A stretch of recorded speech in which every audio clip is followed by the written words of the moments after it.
My name is Luna Cross, and this is the story of how I learned to save myself.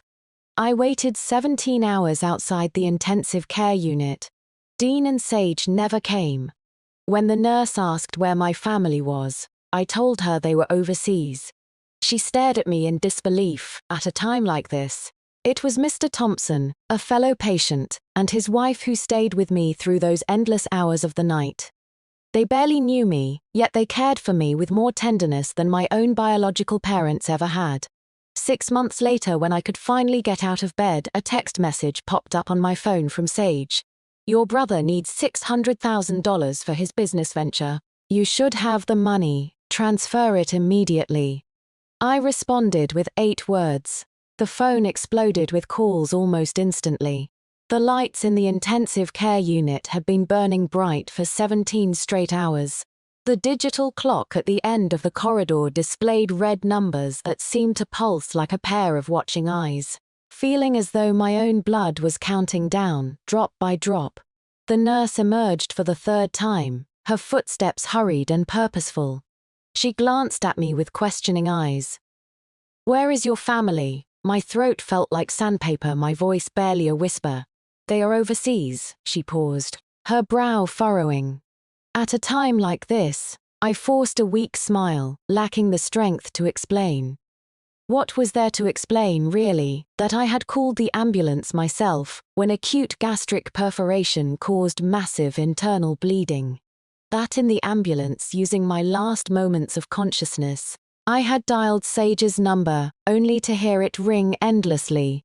That even as they wheeled me into the operating room, the phone continued its hollow, unanswered song. I had no family. At least my legal family was currently on the other side of the world. I signed my own surgical consent forms with trembling hands that barely resembled my own, scrawling the name, Luna Cross. In that moment, I felt like a lost soul, writing my own epitaph before my time. My companion was Mr. Thompson from the neighboring bed. He had just undergone minor surgery, and his wife Eleanor was there to care for him. When they wheeled me out of surgery, the anesthesia had not yet fully worn off and I remained unconscious. Through the haze, I heard Eleanor's anxious voice asking, "Doctor, how is this young lady? Did she make it?" The doctor replied, "Her life is saved, though 30 minutes later and it might have been a different story." "Are you family members?" Eleanor hesitated before saying, "We are her friends." Thompson's voice was gentle but firm. "Her parents are abroad. We are helping to look after her." Tears gathered in the corners of my eyes. We were not actually friends, merely strangers who had shared a hospital room for 2 days. When I regained consciousness, tubes and wires connected me to various machines, leaving me unable to move or speak. It was Mr. Thompson who moistened my cracked lips with a cotton swab, giving me water drop by precious drop. It was Eleanor who noticed my cold sweats from pain, repeatedly seeking out nurses and returning to gently wipe my face with warm, damp towels. They watched over me through the entire night.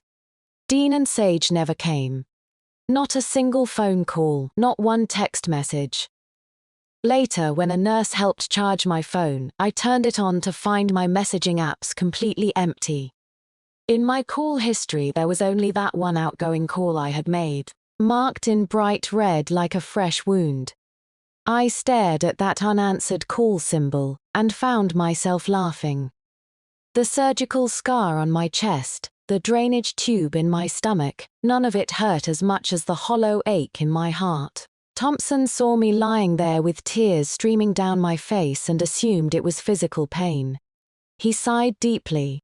"Child, try not to think too much. Getting your health back is what matters most." Eleanor set down her basin, her own eyes red with tears. "Your parents must be dealing with an emergency. They will be heartbroken." I closed my eyes. Heartbroken, they would not be.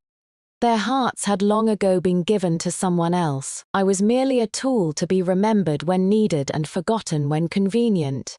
The pain pulled me back into unconsciousness. In that twilight state between sleeping and waking, I seemed to see Sage's social media update. She had posted a photograph of azure seas and a pristine cruise ship, where she and Dean wore sunglasses and beamed with radiant smiles. The caption read, "30th Wedding Anniversary Celebration, a romantic getaway." The location tag showed the Strait of Malacca. The date was the day after I entered the intensive care unit. So this was what they meant by overseas. So this was their definition of an emergency situation.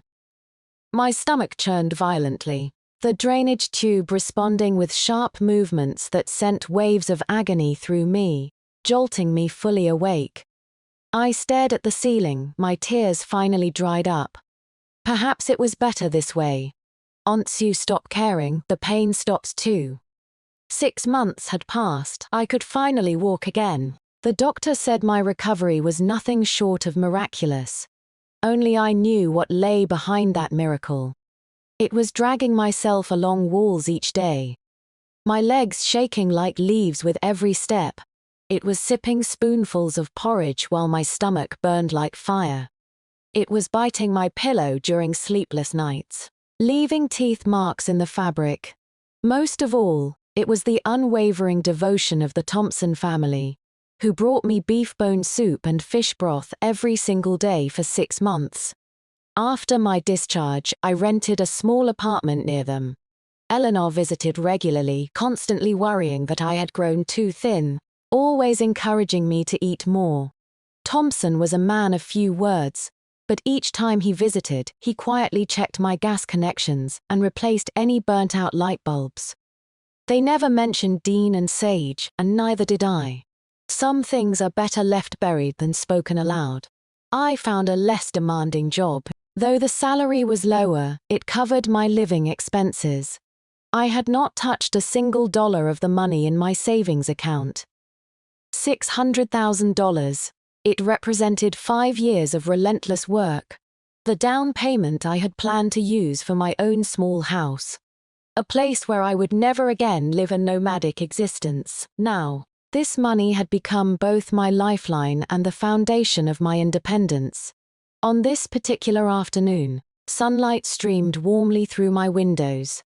I sat in my chair on the balcony, basking in the gentle rays.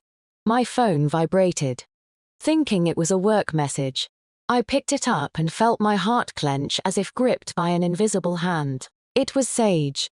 Her profile picture showed her and Dean together on that cruise ship. She had sent a message, "Luna, are you feeling better?" I stared at those words for a full minute. The first expression of concern in 6 months, my feelings were indescribable, like a block of ice thrown into warm water that refused to melt, instead creating sharp, painful edges. I replied with a single word, "Yes." She responded almost instantly, "That is good. I feel relieved." Immediately after another message appeared, "You have money saved, do you not?" Here it comes. I stared at the screen, feeling utterly calm inside. I knew it. They never called unless they needed something. I did not respond. She sent a third message directly. "You know about your brother's situation, right? He tried to start a business with friends, but it failed. Now he owes money to dangerous people. They said if he does not pay within 3 days, they will cut off one of his fingers." My finger hovered over the screen. My brother, Ethan Cross. My precious little brother who had been treasured like a delicate flower his entire life. Last year, when he announced his business venture, Dean and Sage immediately provided $200,000 from their retirement savings without question. I had advised caution then, suggesting that Ethan was not suited for entrepreneurship. They should think carefully before investing. Sage had immediately exploded with rage. "You just cannot stand to see your brother succeed. As his sister, if you will not support him, fine. But how dare you curse him with failure?" Now, predictably, disaster had struck. Before I could formulate a response, Sage's fourth message appeared with an unmistakably commanding tone. The total debt to these loan sharks is $600,000. Transfer it immediately. Ethan said once he gets back on his feet, he will definitely pay you back double. $600,000. She demanded $600,000 as casually as ordering coffee. Every penny I had saved, every dollar I had earned through 5 years of sacrifice and half of my life's blood, calculated down to the exact cent. I even wondered if she had been secretly monitoring my bank accounts. I began to laugh. The sunlight warmed my skin. Yet I felt completely cold inside. I set down my phone and closed my eyes. Images flashed through my mind like scenes from a movie, myself lying in intensive care, my body connected to countless tubes and machines. Eleanor frantically signing papers to cover my medical expenses. Dean and Sage smiling radiantly on their cruise ship. My dear brother flaunting his new car and expensive watches on social media. Arlene's scene after another played before my eyes. I opened my eyes, picked up my phone, and found that familiar number. My hands were steady as I typed each word deliberately. Then I pressed send, 8 words. I burned the money. See you at the cemetery. The green bubble confirming the message was sent looked like a tiny tombstone. The world fell silent for 3 seconds. Then my phone exploded with calls. The caller ID showed Mom. The shrill ringtone was like a drill boring into my skull. I hung up. It rang again. I hung up again. When it rang for the 3rd time, I answered. Before I could speak, Sage's hysterical screaming pierced through the phone. Luna. Have you lost your mind? What kind of message is that? Are you trying to curse us all to death? Answer me. I held the phone away from my ear, my voice as calm as if I were discussing someone else's affairs. I have not lost my mind. You have not lost your mind. Your brother is about to have his fingers cut off, and you send a message like that. Do you have any conscience at all? He is your own brother. Oh, I acknowledged flatly. Let them cut his fingers off then. The line went suddenly quiet. I could imagine Sage staring wide-eyed in disbelief, probably thinking I was still the daughter who would submit meekly whenever she cried, threw tantrums, or threatened self-harm. What did you just say? Her voice trembled, whether from anger or shock, I could not tell. I said, let them cut his fingers off. Those hands are useless anyway. My tone remained completely even. Besides spending money and causing trouble, what else can he do with them? You monster, Sage completely lost control. How could I have raised such an ungrateful wretch? You would abandon your own brother's life for money. Will that $600,000 lay eggs for you? Transfer it to me right now. Why should I give him my money? I asked.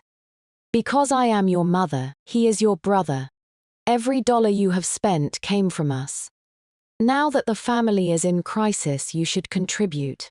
That is your obligation. I almost laughed out loud. Money from you. I paid my college tuition with student loans. In my first year of work, you took my salary card, claiming you would help pay off my loans, but instead spent it all on the latest iPhone for Ethan. For years, I have given you $50,000 annually for living expenses. Have you ever bought me even a single piece of clothing or helped with even 1 month's rent? She found herself speechless. At that moment, I heard Dean's voice as he took the phone from her. Luna, stop arguing with your mother. His voice carried its usual tone of the understanding father and voice of reason. We know you are angry that we were not there when you were sick. Your brother's situation was urgent, so we had to go overseas to raise money. Your mother is just worried sick. Do not hold it against her. Going overseas to raise money. What a beautiful excuse. The last fragment of ice in my heart crumbled to powder. Dad, I said softly, how were the views in Malacca? Dead silence on the other end. I could hear Dean's labored breathing, like a cornered animal whose lies had been exposed. Was the cruise ship comfortable? I continued.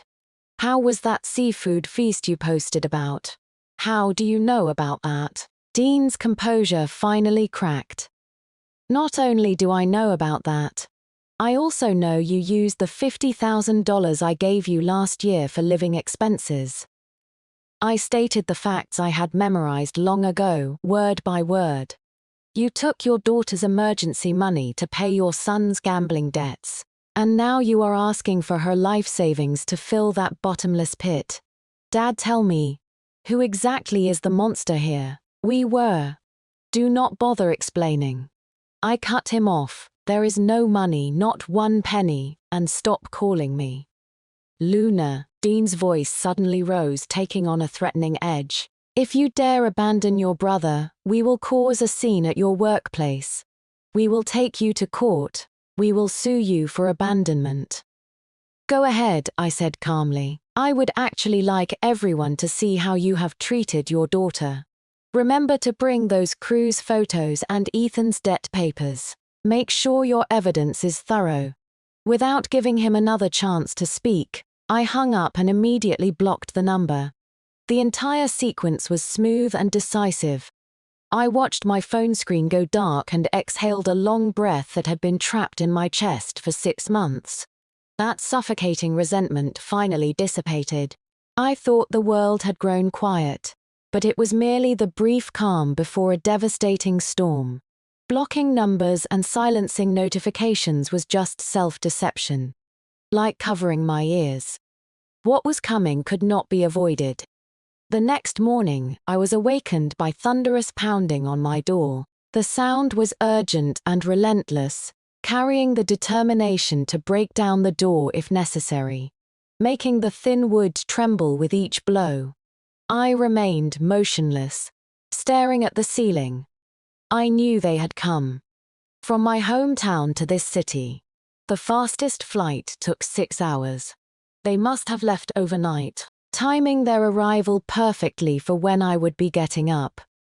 When it came to securing $600,000 for their son, their efficiency was always remarkable. Mixed with the pounding was Sage's shrill wailing. Luna, open this door. Open it right now. You heartless creature, are you trying to drive us to our deaths? Neighbors were already being disturbed. I heard doors opening and closing across the hall, and people whispering among themselves.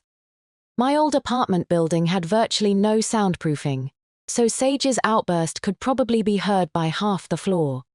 This was exactly the effect she wanted. To make a public spectacle, using the social pressure of filial duty to nail me to a pillar of shame. This had been her tried and tested weapon for decades. I slowly sat up, the surgical scars still aching dully. Without putting on shoes, I walked barefoot step by step to the door. Through the peephole, I could see Sage's face, twisted with fury and travel fatigue. Her hair was disheveled, her eyes red-rimmed, as she beat against the door with determined force. Dean stood behind her, his face ashen, lips pressed tight, gripping an old suitcase while his eyes fixed on my door like a hawk's. I let them continue their performance for 10 full minutes, until Sage's cries became hoarse and her pounding grew weaker before finally turning the door handle. The door opened with a soft click. Sage had her hand raised, preparing for another round of pounding, her movement frozen mid-air. Seeing my unnaturally calm face, she hesitated for a moment. Then her accumulated rage erupted like a volcano. How dare you open this door? You ungrateful wretch monster. She raised her hand to slap me. I did not flinch, only stared at her coldly. My expression must have been truly frightening, the kind of icy indifference that comes only from having faced death itself. Her hand stopped just inches from my cheek, not from mercy but from being unsettled by the frost in my eyes. Where is the money? Dean stepped forward, positioning himself between Sage and me, his voice low and commanding with an air of absolute authority. Your brother's life-saving money. Take it out immediately. There is none, I replied, leaning against the doorframe, keeping my response brief. None. Sage's volume shot up again. What about that 600,000 in your account? Do not think we do not know. That is cross-family money. What does an unmarried daughter need so much money for? You should hand it over to help your brother in his emergency. Cross-family money. I nearly burst into laughter. I am also named Cross, so the money I earned with my life belongs to the Cross family. Well, Ethan is also named Cross. So should not his gambling debts also belong to the Cross family? Dad, as the head of this household, why do not you pay off what he owes first? Dean's face instantly turned the color of liver. What kind of nonsense are you spouting? Your brother made a temporary mistake, his business venture failed. You are his older sister. If you will not help him, who will? Whoever wants to help can help, I said flatly. I will not. You. Seeing that reasoning was getting nowhere, Sage immediately switched tactics. She collapsed dramatically to the floor in front of my door, pounding the ground while wailing. Why is my life so miserable? I raised a daughter who is nothing but trouble. She watches her own brother facing death, and will not spare a penny. I cannot go on living. I will die right here at her door, so all the neighbors can see what a cold-hearted daughter this is. Her cries were piercing, drawing residents from upstairs and downstairs to peer out curiously. I even noticed someone holding up a phone, apparently recording video. Dean, seeing the gathered attention, looked embarrassed but made no move to help Sage up. Instead, he looked at me with condemning eyes, as if all of this was my fault. Luna, does it have to come to this? He said in a lowered voice. Just give us the money, and we will leave immediately. We will not put you in a difficult position. You are already putting me in a very difficult position, I said, looking at my mother rolling around on the floor, then at my father putting on his act, feeling only absurdity. These were my biological parents, and for money, they could stage such an elaborate performance in front of their recently hospitalized daughter's door. Too tired to waste more words, I took out my phone directly, thinking I was about to transfer money. Sage's crying subsided slightly, her eyes gleaming with anticipation. Right in front of them, I tapped my phone screen, and a clear female voice responded. Hello, 911 Emergency Services. How can we help you? The standardized voice from my phone struck like thunder in the noisy hallway. Sage's crying stopped abruptly, like a duck with its neck wrung, her eyes clearly saying, "How dare you?" Dean's expression also changed instantly, shifting from ashen to furious. He stepped forward, reaching for my phone while shouting, "Luna, what are you doing? Are you going to air our family's dirty laundry for everyone to see?" I stepped back, avoiding his grasp, and spoke clearly into the phone. "Hello, I need to report a disturbance. The address is 2247 Maple Street, apartment 402 on the 3rd floor. 2 individuals are blocking my door, shouting loudly, seriously disrupting my normal life and my neighbor's peace. I request police assistance." I did not mention they were my parents or refer to any financial dispute, simply characterizing this as disorderly conduct and disturbing the peace. This was the simplest and most effective approach. You actually called the police."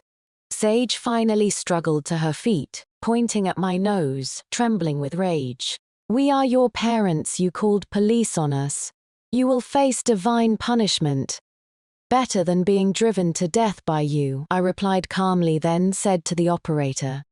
"They are extremely agitated and may become physically aggressive. Please respond quickly, thank you." After hanging up, the entire hallway fell into an eerie silence. The neighbors who had been peeking out probably never expected this family drama to suddenly escalate into a legal matter.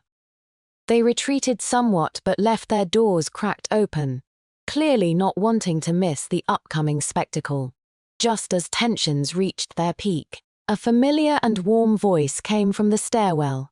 "Luna, what is happening here?" Such commotion early in the morning. I turned to see Thompson and Eleanor. Eleanor was carrying an insulated container, obviously bringing me breakfast as usual. They both stared at the scene outside my door in bewilderment. Dean and Sage also looked toward them, their eyes full of suspicion and hostility. Mr. Thompson, Eleanor. The tension in my nerves eased slightly as I nodded toward them. Oh my, these must be Luna's parents. Eleanor quickly realized the situation and forced a smile, trying to mediate. You have come such a long way. Why not go inside to talk instead of standing in the hallway? Sage looked Eleanor up and down, especially noticing the insulated container in her hands, and her expression became extremely ugly. She sneered coldly, her tone dripping with sarcasm. Well, so it is you old busybody, bringing my daughter meals every day. What are your real intentions? Are you after my daughter's money, trying to con her out of it? Eleanor's smile froze on her face as she stood there helplessly. Ma'am, what are you saying? Thompson and I just see that Luna is having a hard time by herself, so we help out a little. Help out? That sounds better than it is. Sage's aggression immediately shifted to Eleanor.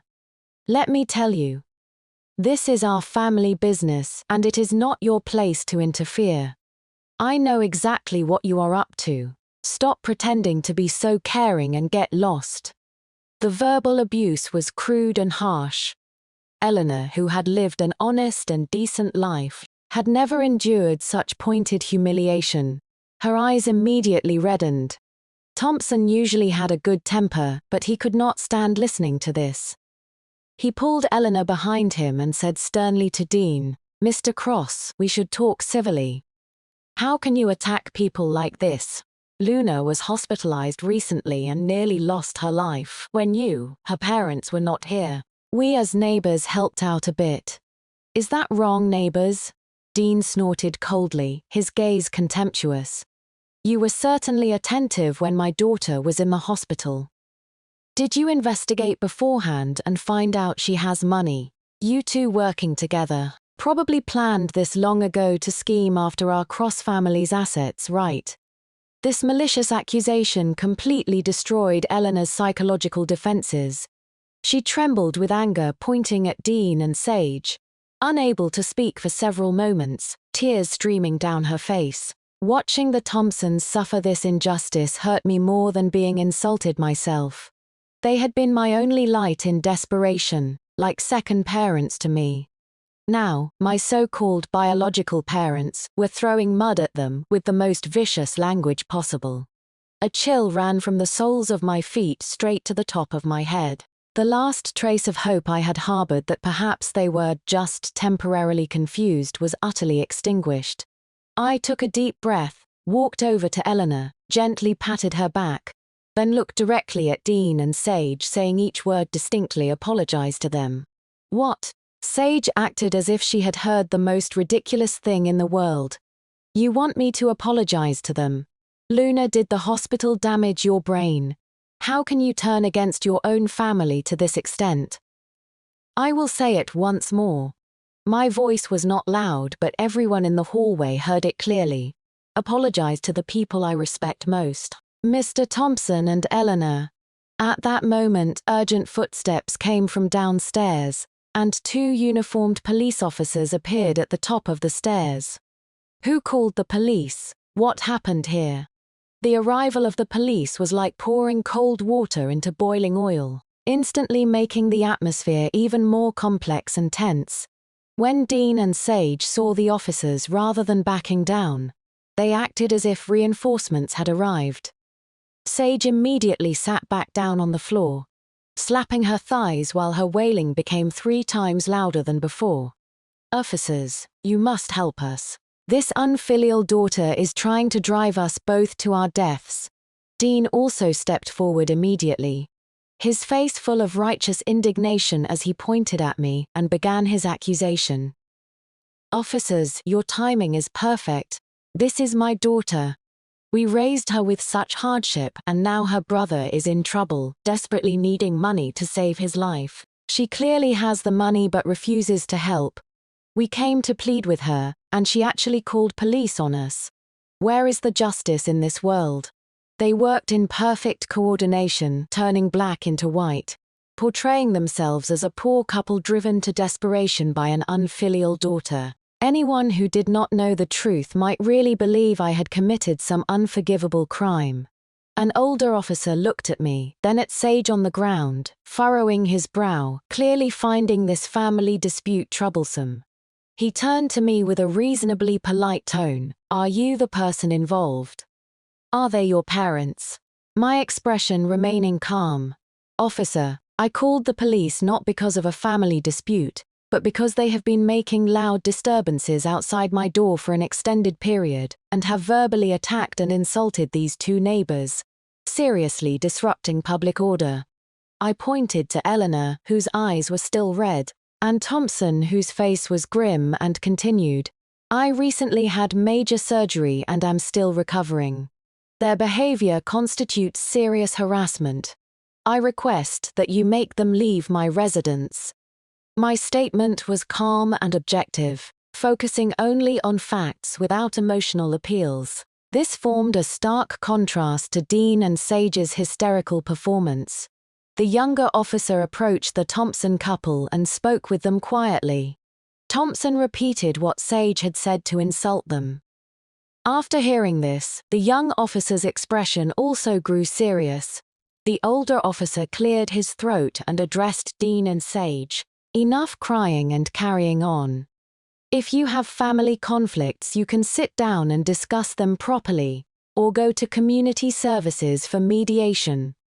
Blocking someone's door, crying and shouting, and insulting neighbors already constitutes disturbing the peace. Understand?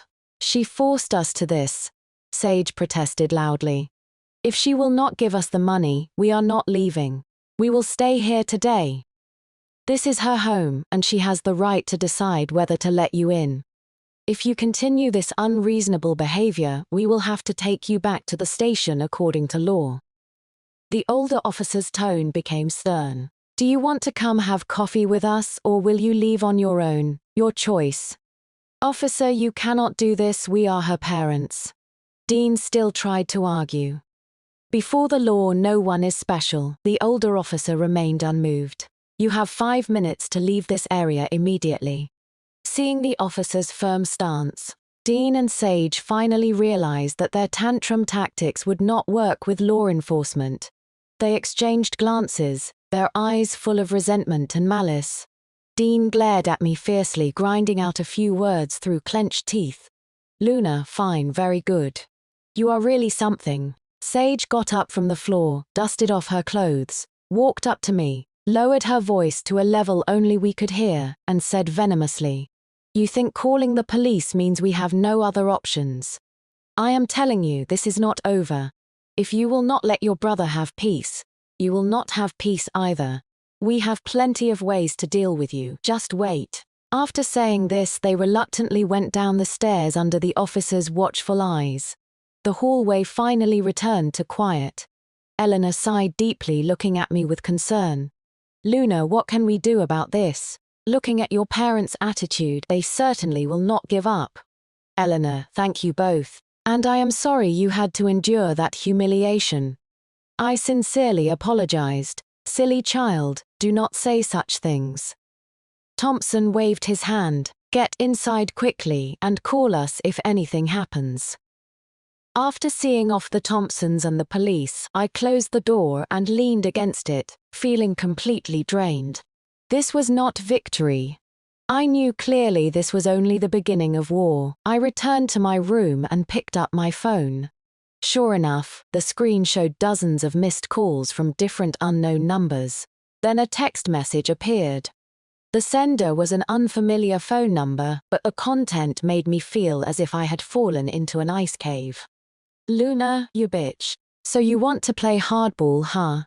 Dare to refuse money and call the police too. Let me tell you, do not think being in a big city means I cannot touch you. I know where your company is and I know where you live. Within 3 days, if you do not transfer that 600,000, I will have people visit your workplace every day to greet You let us see how you can continue working there. I will make sure everyone knows what kind of person you are." The text was unsigned, but I knew it was from Ethan, my so-called dear brother. His threats were more direct and more vicious than Dean and Sage's crying and pleading. The battle had escalated. I leaned back on the sofa, feeling dizzy. The surgical wound in my abdomen began to ache, reminding me that my body had not fully recovered. But even harder to bear than the physical pain was the spiritual trauma. The coldness of my biological parents over money, my brother's undisguised threats, all of it made me feel chilled to the bone. I remembered my despair in the intensive care unit when I thought the worst thing that could happen was death. Now I understood that something more frightening than death was the complete destruction of family bonds. The phone rang again, this time from a local number. I hesitated, then answered. "Is this Miss Luna Cross?" An unfamiliar male voice. "Yes, who is this?" "I am Robert Johnson from Johnson Law Firm. Someone has retained us to contact you regarding a debt issue. Your brother, Mr. Ethan Cross, owes $600,000, and the creditors hope you will accept joint liability. We would like to schedule a meeting to discuss this matter in detail." My grip tightened on the phone, my heart pounding. Ethan, Dean, and Sage obviously were not prepared to give up and had already begun applying legal pressure. "Mr. Johnson, I think you may be mistaken about something. I have no connection to my brother's debts and have never guaranteed any of his obligations. If your clients have questions, they can file suit in court, and I will respond accordingly." I tried to keep my voice calm, but my palms were already sweating. Robert Johnson was silent for a few seconds on the other end. "Miss Cross, I think you may not understand the seriousness of the situation. This is not merely a simple debt matter but also involves your brother's personal safety. The creditors are not ordinary financial institutions, but rather some quite special individuals. Their collection methods might not be very civilized. Threats, naked threats. That has even less to do with me." I took a deep breath. "My brother is an adult. He should be responsible for his own actions. If someone harms him illegally, he should report it to police, not come to me. Miss Cross, I suggest you reconsider carefully. After all, blood is thicker than water. Can you really bear to watch your brother?" I hung up before he could finish and immediately blocked this number as well. Over the next several hours, call after call came in.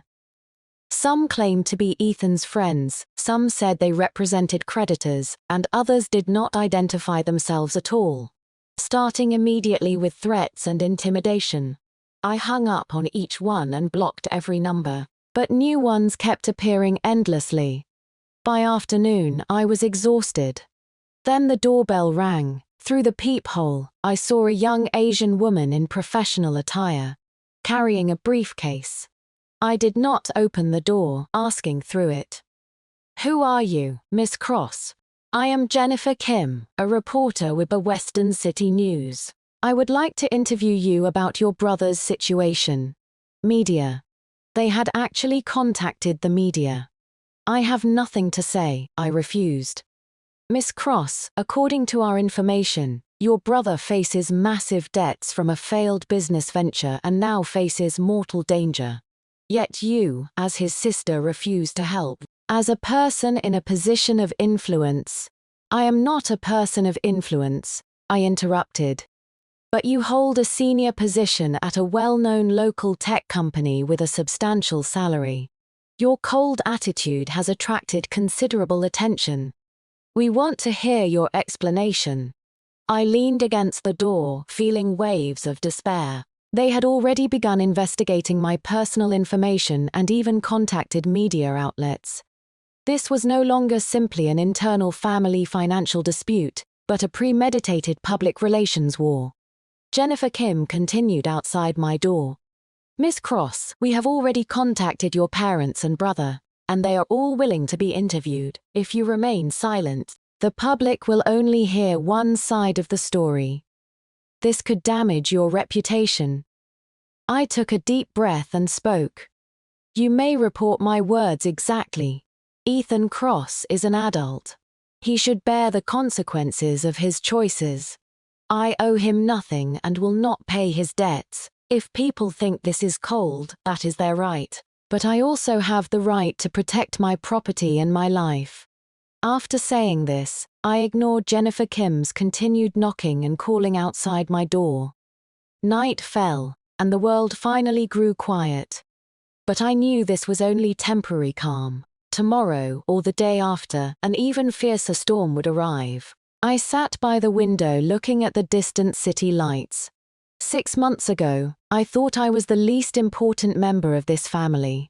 Someone who could be abandoned at any time. Now I discovered I was wrong. I was not the least important. I was the ATM, the tool that had to give unconditionally whenever they needed something. When I refused this role, they would use every means to destroy me. But I would not surrender. $600,000 was my money, earned through 5 years of youth and half my life. It represented my dignity, my independence, my future. No one could take it away, including my family. This war, I had to win. 3 months later, I received a legal notice. But an inheritance notification. Ethan had fallen downstairs while drunk, suffering fatal brain hemorrhage despite emergency treatment. Dean had suffered a heart attack and died in the hospital after a month-long stay. Sage, alone and unable to bear the successive blows, had suffered a mental breakdown and was committed to a care facility. I was the sole heir. What I inherited was not assets but debts. In addition to Ethan's $600,000 loan shark debt, there were Dean's medical bills and Sage's care facility costs. The total was $1,200,000. I set down the legal notice without shedding a tear. The Thompsons slipped a bowl of hot soup through my door crack, asking with concern, "Child, are you all right?" I nodded, "I am fine." Lawyer said I could refuse the inheritance, which would mean not having to assume the debts but also meant severing all ties with this family completely. I signed the papers refusing inheritance. The moment I signed, I felt an unprecedented sense of relief. Those threatening phone calls stopped, journalists stopped harassing me, and the entire world returned to peace. I used that $600,000 to buy a small apartment right below the Thompsons. On moving day, Eleanor helped me pack and found an old photograph. It showed our family portrait from many years ago when we still seemed like a real family. "Should we keep this?" she asked.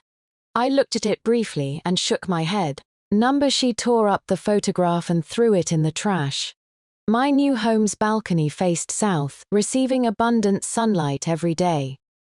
I planted a pot of sunflowers there and watched them grow slowly each day. Sometimes I thought about Ethan, about Dean, about Sage in her madness. But more often, I thought about the future. I was still young. I still had a long road ahead of me. 6 months of illness had taught me the value of life. And this family war had taught me the preciousness of independence. I was no longer anyone's daughter, no longer anyone's sister. I was only myself. Luna Cross, a free person,